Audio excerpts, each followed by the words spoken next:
Sir আপনি একটা minute wait করেন, আমি দেখতেছি। তার সাথে কথা বলার পরে যদি মনে করেন যে সে অপরাধী হয়, সমস্যা নেই। আমি যত সমস্যা হোক আমি সমাধান করতেছি।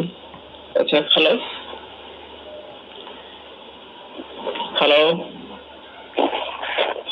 হ্যালো। হ্যালো। হুম। হ্যাঁ কবির। হুম। হ্যাঁ, কল করছিলাম, এর আগে একবার কল করছিলাম। আমি এই যে এই মুহূর্তে আসতেছি, ঠিক আছে? যে মনে করো যে আমি কি বলি, আগে আপনি পরিচয় দেন, আপনি কে? আমি এসআই মাসুদ বলতেছি। হুম। মাসুদ বলতেছি। কতবার পরিচয় দেওয়া লাগবে? মাসুদ? হ্যাঁ, এসআই মাসুদ। কোন যাতে বলছেন? বারবার পরিচয় দেওয়া লাগবে? এর আগে কথা হয়েছে না? এর আগে কথা হয়েছে না মানে? এর আগে কথা হয় নাই তোমার সাথে? হ্যালো হ্যালো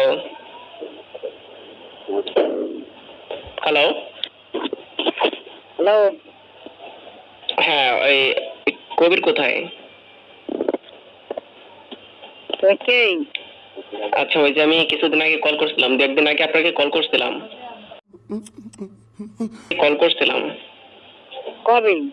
হ্যাঁ, 2 একদিন আগে কল করছিলাম। ওই যে কবিরের নামে একটা মনে করেন যে থানায় জিডি করা আছে। আমরা এই মুহূর্তে আসতে যাইতেছি, তো আপনাদের লোকেশনটা আমার একটু বলেন। এই মুহূর্তে আমরা আসতেছি। হ্যালো। সেই আবিজাবি কথা করছেন? আচ্ছা শোনেন, আমি একটা কথা বলি, শোনেন। কবিরের নামে কোন জিটি জিটি আছে? কে বলছো? আমি জিটির কাগজটা নিয়ে আসতেছি, শোনেন। আমি জিটির কাগজ নিয়ে আসতেছি, এই মুহূর্তে আসতেছি। তো আপনি একটা কাজ করেন, আপনি জাস্ট লোকেশন বলেন। আপনি ওই কোন জায়গা থেকে বলতেছেন একটু চালু করে বলেন। আমি এই মুহূর্তে মানে গাড়ি নিয়ে আসছি। আপনারা বারবার ফোন কাটতেছেন কেন? আপনি কিছু বুঝতে পারতেছেন না? নাম্বারে আর ফোন দিয়েন না। আমি যা বলি শোনেন, যদি মনে করেন যে নাম্বার ট্যাগিং করে ধরা লাগে, ঠিক আছে, তাহলে কিন্তু অনেক বড় সমস্যার ভিতর পড়ে যাবেন আপনারা। ওই তো আপনি এই নাম্বারে ফোন দিয়েন না। নাম্বার ফোন দিব না? অপরাধ করছি, এখন কি তার সাথে দেখা করা যাবে না? না, সে তো এখানে নাই। দেখা করবেন কেমনি? এখানে নাই মানে কিছুক্ষণ আগেই তো কথা বললো। আজে বাজে কথা নেই একটা কথা এটা কটা। আচ্ছা শোনেন, আমি যা বলি শোনেন। যদি মনে করেন যে সে আমাদের কাছে ধরা না দেয়, ঠিক আছে, আমরা কিন্তু ব্যবস্থা নেব, ঠিক আছে? আমরা কিন্তু ব্যবস্থা নেব। ধরা দেবে কি জন্য? আরে জিটি আছে, ওয়ারেন্ট আছে তার নামে। আপনার দেশে কি? তার নামে ওয়ারেন্ট আছে। আমি যা বলি শোনেন, ওয়ারেন্ট আছে তার নামে, ঠিক আছে?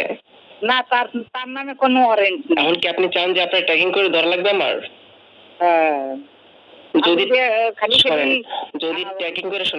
ট্যাগিং করে ধরা লাগে, ঠিক আছে, তাহলে কিন্তু অনেক বড় ঝামেলার ভিতর পড়ে যাবে। এই জন্য বলতেছি, আপনি একটা কাজ করেন, আপনি তার সাথে দেখা করান। আপনি জাস্ট আপনার বাসার ঠিকানাটা আমার বলেন, আমি চলে আসি। এই মুহূর্তে আমি আসবো। বাসার ঠিকানা আমরা জানি। তাহলে একটা কাজ করেন, ওই বাড়িওয়ালার কাছে একটু জিজ্ঞাসা করেন, একটু দ্রুত করার চেষ্টা করেন। নাহলে এখান থেকে আমার অফিসাররা শোনেন, এখান থেকে আমার অফিসাররা চাপ দিতেছে, অনেকটা প্রেশার দিতেছে, যার কারণে সমস্যার ভিতর আমি পড়ে গেছি, ঠিক আছে? এর নামে ওয়ারেন্ট বেড়ে গেছে। ওয়ারেন্ট বাইরে গেছে। বাড়ি গেলে আমাদের নাই। এখন আমি কিভাবে? আপনি কি চান যে এই আপনার ছেলে বেশি ঝামেলার ভিতরে পড়ুক? এটা কি আপনি চান নাকি? না না না। তাহলে চান না, তাহলে এরকম শুরু করছেন কেন আপনারা? ওই ধরনের কোনো কথাই নেই। ওই লাইনে কোনো কথাই নেই। আচ্ছা, একটা কাজ করেন, আমি আপনার সামনে এসে কথা বলবো। আপনার ওই বাড়ির ঠিকানা দেন, আমি এই মুহূর্তে আসতেছি। বাড়ির ঠিকানা আমি জানি না, তার আমি কেমনে দেবো? আচ্ছা, ওই সেন্টে ওই কবির ওই যে ফাইল আর ওই যে একটা জিপ বার করো, একটা ফাস্ট করো।